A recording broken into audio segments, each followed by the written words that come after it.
Bienvenidos a Creando Conciencia, un espacio de análisis y reflexión sobre algunos de los problemas del país. El día de hoy hablaremos sobre la situación de la educación superior en México.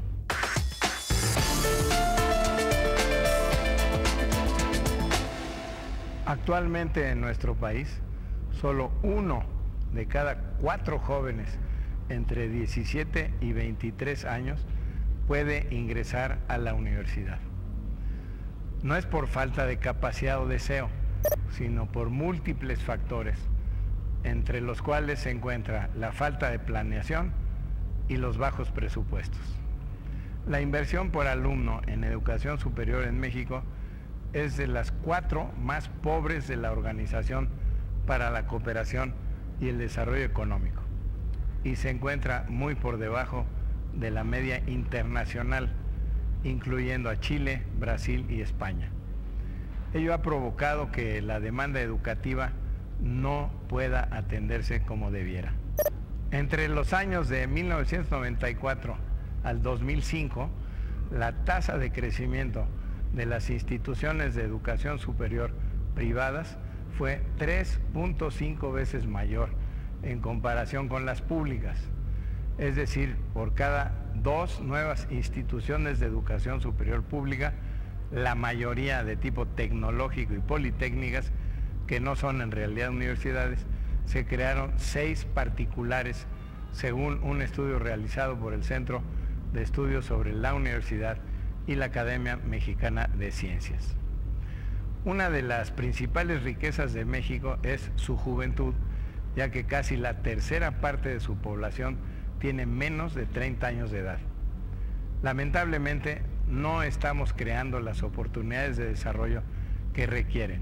Al día de hoy hay 7 millones de jóvenes que ni tienen acceso a la educación superior ni a un empleo, por lo que se le han denominado la generación de los ninis.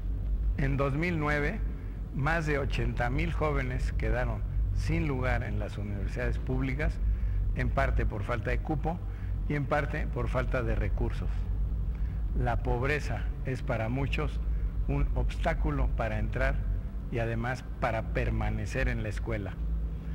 Ante esta realidad debemos crear conciencia de que ningún país tiene futuro sin educación y que esta, lejos de ser un gasto, es una inversión indispensable para alcanzar el desarrollo. El desarrollo del país requiere un sistema de educación superior con mayor cobertura y mejor calidad, en el que se asegure la equidad en el acceso y en la distribución territorial de las oportunidades educativas.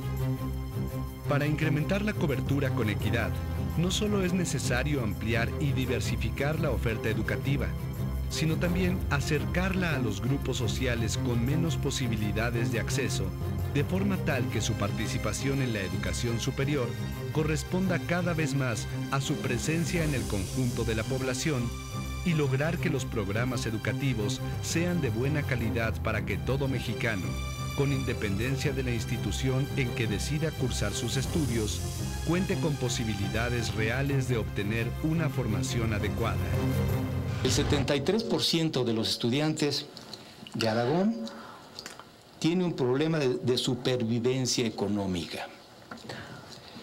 La deserción es del 49% y la reprobación del 29%. No es simplemente el que tengas o no acceso, es que una parte importante de la población de nuestros países ha perdido la aspiración de llegar, porque lo considera inviable.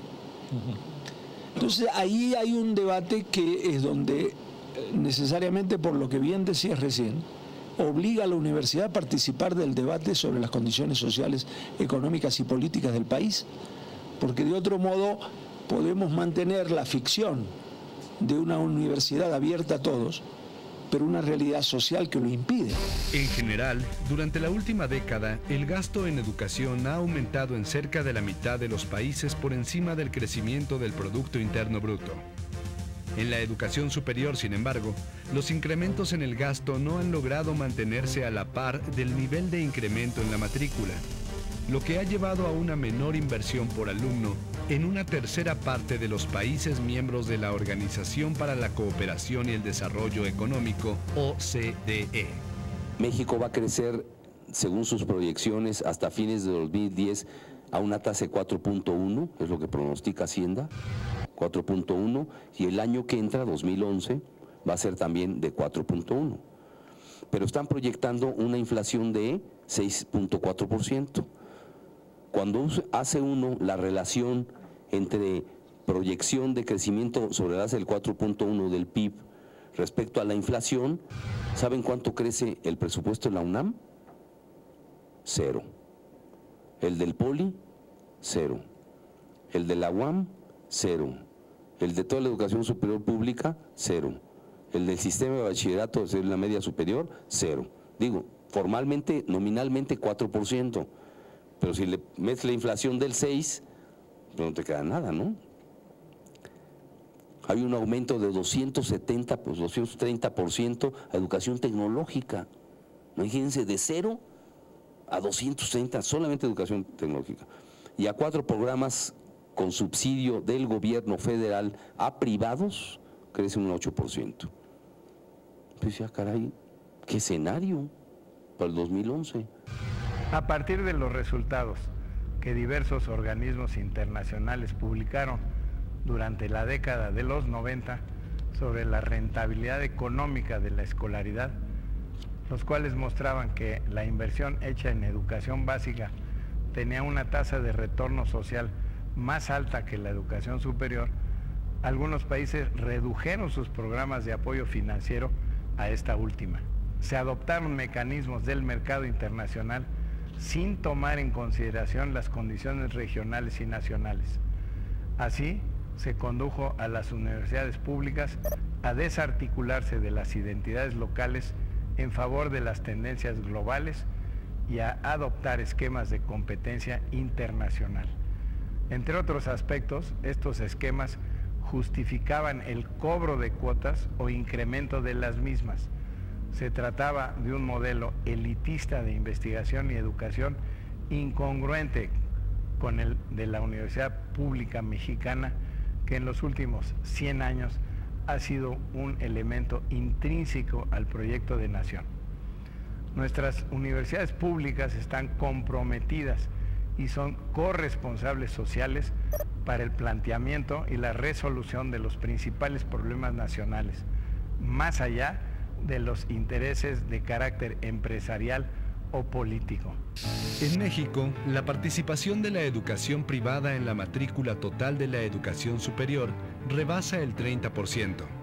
Sin embargo, muy pocas de sus instituciones pueden ser consideradas como universidades al circunscribir sus funciones a la transmisión del conocimiento, pero no a su creación. Además de que la mayoría de tales instituciones tiene una calidad educativa que deja mucho que desear. La problemática presupuestal de las universidades públicas no se resolverá con las cuotas. Más que una escasez de recursos, lo que se da es una mala distribución y aplicación de los mismos. Prueba de ello es el resultado que arrojó una investigación de la Facultad de Estudios Superiores Zaragoza de la UNAM, que comparó los presupuestos asignados en 2009 a la UNAM, a la Cámara de Diputados y a sus respectivos logros. Los resultados revelaron que mientras que cada estudiante de la UNAM costó 79,533 pesos durante todo un año, cada diputado representó para el erario público 10,642,000 pesos durante el mismo año. La relación de gasto entre diputados y estudiantes de la UNAM fue de un legislador por cada 612 estudiantes, y el presupuesto de toda la UNAM fue solamente 4.6 veces mayor que el destinado a la Cámara de Diputados. Si tomamos en cuenta que son las cámaras las que aprueban la cuenta pública, se entiende el porqué de esta pésima asignación. También se entiende por qué, lejos de aumentar el presupuesto para que las universidades públicas puedan cubrir la creciente demanda educativa, se ha preferido flexibilizar los esquemas legales a fin de permitir la creación de universidades institutos y escuelas de educación superior privada con bajos estándares de calidad, pero con grandes ganancias y que han abierto el mercado educativo a instituciones extranjeras. Las proyecciones de población del Consejo Nacional de Población, CONAPO, indican que el grupo de población entre 19 y 23 años de edad seguirá creciendo hasta el año 2012.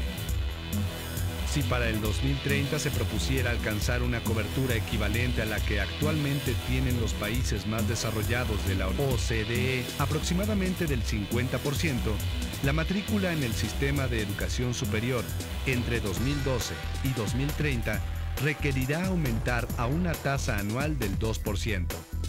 Se traduce en 592,000 alumnos por año. El sistema en promedio no ha podido crear más de 480,000 nuevos lugares para los jóvenes mexicanos. Según estos cálculos, quedarán fuera alrededor de 100,000 jóvenes en edad de ingresar a la universidad. El factor cobertura. La universidad pública mexicana, por razones mismas de esa crisis sistémica, se ha mantenido contenida en los espacios públicos y en la generación de cobertura para los jóvenes que quieren estudiar educación superior. Prácticamente son las mismas universidades estatales, se ha generado otros sistemas como universidades tecnológicas, como universidades politécnicas, ha habido un crecimiento muy grande de universidades privadas, pero sin embargo la crisis de cobertura sigue siendo la misma. Es decir, todavía más del 70%, mucho más del 70% de los jóvenes en edad de estudiar una carrera universitaria no tiene acceso a la educación superior en México. Hay estados de la República que pueden llegar a 25% de cobertura en educación superior, pero hay estados que todavía no llegan al 20%. En la mayoría de los países de la OCDE, la educación superior tiene un escaso apoyo federal. Dicho modelo también se ha tratado de implantar en México y en Latinoamérica. Sin embargo, esta propuesta que tiende a la privatización de las universidades federales y estatales se ha tratado de implantar en Latinoamérica y en México, ocasionando serios conflictos que han invadido el ámbito social y político, principalmente porque ello daría como resultado un mayor número de jóvenes sin acceso a la educación. En repetidas ocasiones se ha señalado que el presupuesto destinado a las universidades públicas debe crecer. El monto por alumno en nuestro país es de solo la mitad del que se ejerce en Brasil o España y menor en 75% al de Estados Unidos. Los países integrantes de la OCDE destinan en promedio $7,527 por alumno por año, mientras que México otorga $2,405 por año. El rezago en la educación superior no solamente tiene relación con la ampliación de la cobertura para poder integrar a todos los jóvenes en edad de estudiar una carrera técnica o una licenciatura, sino también con el salario de los profesores universitarios, cuyo sueldo apenas supera la mitad de lo que ganan en promedio los profesores en otros países miembros de la Organización para la Cooperación y el Desarrollo Económico. Este ha sido uno de los aspectos en los que el incremento al presupuesto de la educación superior se ha destinado en los últimos años. En México, tradicionalmente, los estudiantes que ingresan a una licenciatura lo hacen inmediatamente después del bachillerato o su grado correspondiente, y en un 80% no superan los 23 años de edad. En 23 de los 29 países de la Organización para la Cooperación y el Desarrollo Económico, 60% o más de la población de 25 a 64 años de edad ha completado al menos la licenciatura. En México, Portugal, Turquía y Brasil, este porcentaje solo es del 33%. Según la encuesta nacional de la ocupación y el empleo, 35% de los trabajadores con estudios superiores, y ello incluye a los técnicos, quedó desocupado en diciembre de 2008. En contraste, solo el 8.6% de población con primaria incompleta fue desempleado.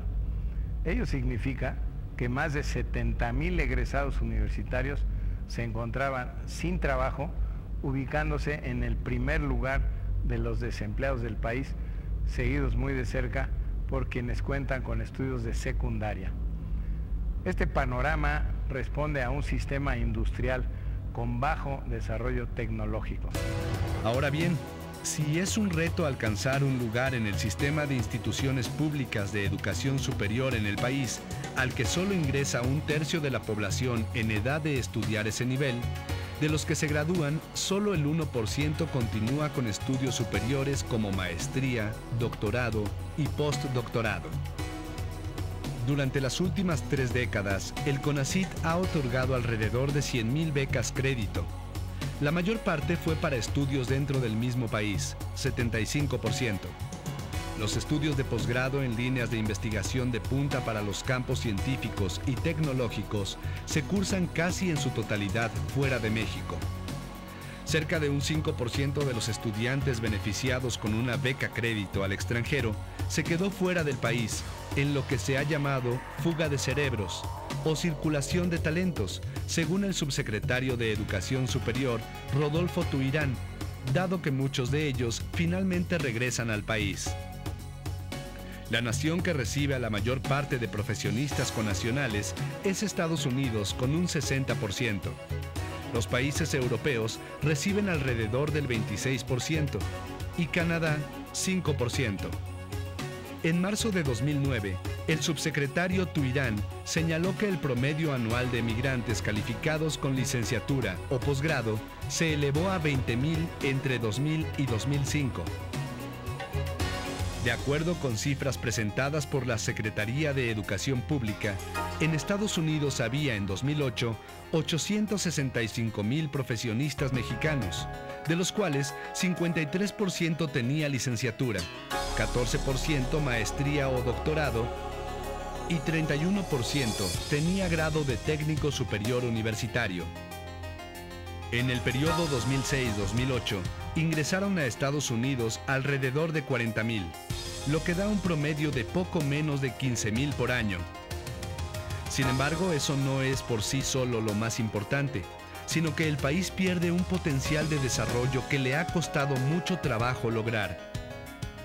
Este éxodo, señaló el funcionario en 2009, no solo representa una sangría de capital humano, sino también de inversiones generadas para formar a esos estudiantes.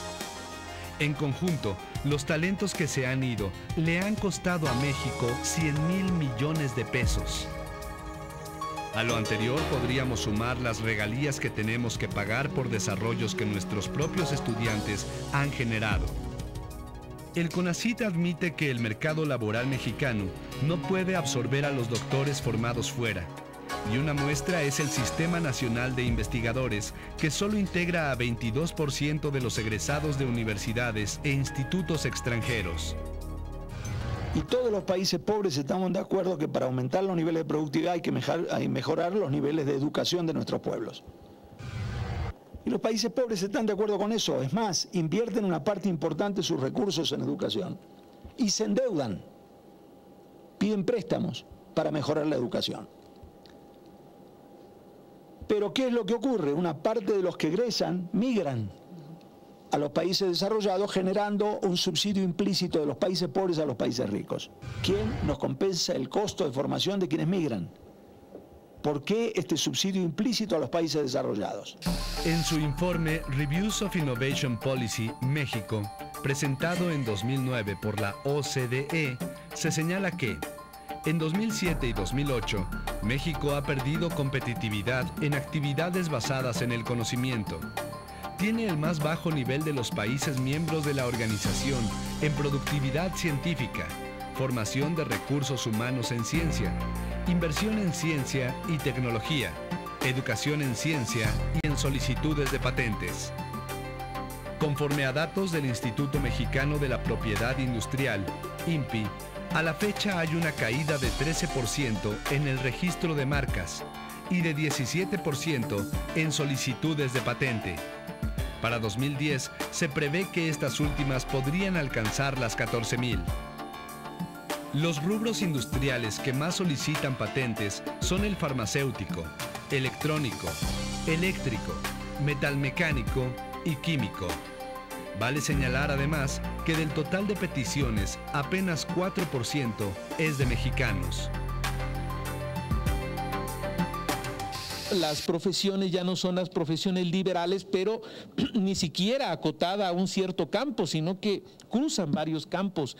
¿Y de qué manera la universidad puede acelerar sus propios cambios internos para poder asimilar lo que está ocurriendo en el contexto externo? Y el modelo educativo es algo que debe estar permanentemente discutiéndose en la institución, permanentemente. No puede un modelo educativo universitario aprobarse un año y esperar hasta 6, 7, 8 años para poder cambiarlo. Tiene que estarse discutiendo porque la velocidad de los cambios es mucho mayor que la velocidad de nuestros propios órganos de gobierno o de nuestros propios cuerpos de profesores para poder hacerlo.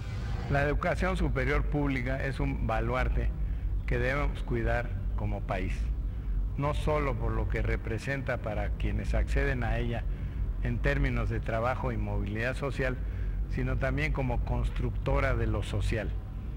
Es importante revalorar su papel más allá de generadora de recursos humanos y productos para el mercado y considerarla como promotora de conciencia social y marco referencial para la toma de decisiones, aprovechando el conocimiento que genera y resguarda.